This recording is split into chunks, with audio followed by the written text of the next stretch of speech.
Hello everyone and welcome to this video. In this video, we're going to talk about Year 9 Achievement Test, May 2024. Section B, Question 31. Question 31A, calculate the length marked X in the right angle triangle below. Give your answer to one decimal place. Focus on the questions and please read the whole question and make sure that you follow all the instructions needed from you. At the end, you have to round the number that you have to one decimal place. Now, let's take a look at the triangle here. This triangle here, we have three sides. One of them is missing. This means that we're going to use Pythagoras theorem to answer the question. First, let's write the rule of Pythagoras. Pythagoras theorem, c squared equals a squared plus b squared, like this. So first we write the rule of Pythagoras, c squared equals a squared plus b squared. And we already know that the line opposite to the right angle is the hypotenuse, in which it is c in the Pythagoras theorem. Now I'm going to substitute each one of them. I'm going to count this as a and this as b. Now with a and b, you can switch them, no problem, but c must be the hypotenuse. Now, as we have here, this is x. So c squared or c will be x. This means that I write it here. X squared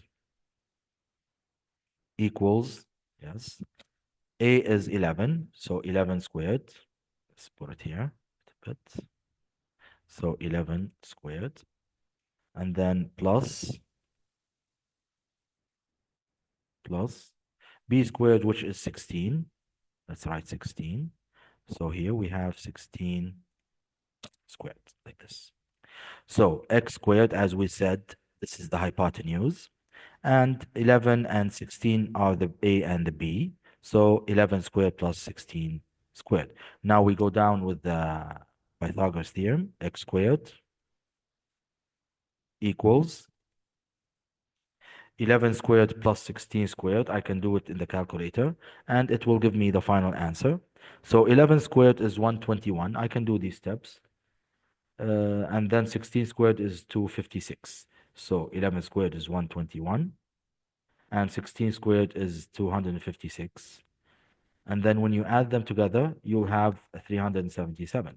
So this means that x squared, like this, is 300 or equals to 377. You have to follow these steps with a calculator, okay?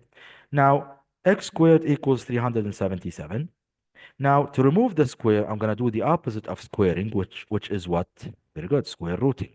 So I'm going to square root both sides to remove the square. Square root this and square root this to find the value of x. The square root will remove the square. I'll end up with x, and then I'll square the 377. So x will equal, let me write it here. X will equal 377 squared. I can do it with the calculator. And the answer is, let me write it here, the calculator. 377 squared, square rooted, I'm sorry, 377. The answer is 19.416. And the decimal goes on for 8783895. Now, they need the answer rounded to one decimal place. Focus on this. Rounding to one decimal place, it means they want one decimal number inside the answer. One decimal number inside the answer. When I look at the one is small. This means it will be removed without adding any number to the 4. So the final answer will be what? Will be 19.4. And that's the idea of using Pythagoras theorem. Now, let's move on to question B. As I said, focus on how to use Pythagoras theorem. If they want the hype, it means you have to square them, add them, and square root them. If they want another line, it means you have to square them, subtract them, and then square root the answer. And if they want you to round, you have to follow the rounding part of the answer. Now let's move on to question B. Here. Question B. Calculate the length marked y in the right angle triangle below. Give your answer to one decimal place. Here we have 23 meters, 14 meters, and y. Here we need y. Now, when you look at this triangle, you'll notice that the height is the one opposite to the right angle, which is given in the question. We have three lines, one of them is missing. It means we're going to use Pythagoras. And uh, we already have the height, which is the c in the Pythagoras. First, let's write the Pythagoras theorem. C equals a squared plus b squared. Let's write it here. Always write the rule before you start answering the question because this will manage to give you 1 mark at least in some questions. Now, we already know that this is the height, which is the C, and the other ones are A and B. As we said, we can mix them. Let's call this A and this B, for example, or the opposite A and B. Now we use them in the question here. We substitute them. So C will be 23. So this one will be 23 squared. 23 squared like this equals, as we said, the A is 14. So we consider A 14 and we put square on top of it. Don't forget the squaring part because it's very important. And then we don't know the B. The B, we already know that it's Y only. So let's call it Y squared. Y squared. Now, we can square these first, and then we go to the subtraction part or rearranging part. So squaring these will give me what? Very good. The 23 squared is 529. So I'm going to write it here. 529, like this. And then equals, the 14 squared is 196. 196 plus y squared. Now I'm going to rearrange the equation that I have here by taking the 196 here, 196. Because it's positive, I'm going to take it to the other side and subtract it like this. So here, 529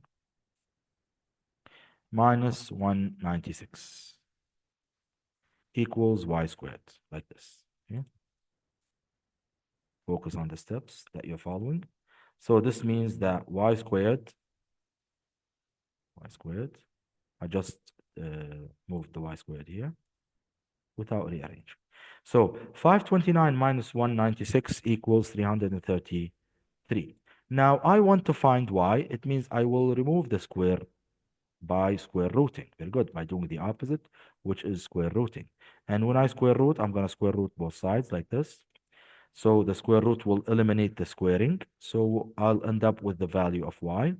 So here, let's write it here. Y will equal square root of 333. I'll use the calculator for this to make sure I get all the numbers. So square root of 333 equals 18.248.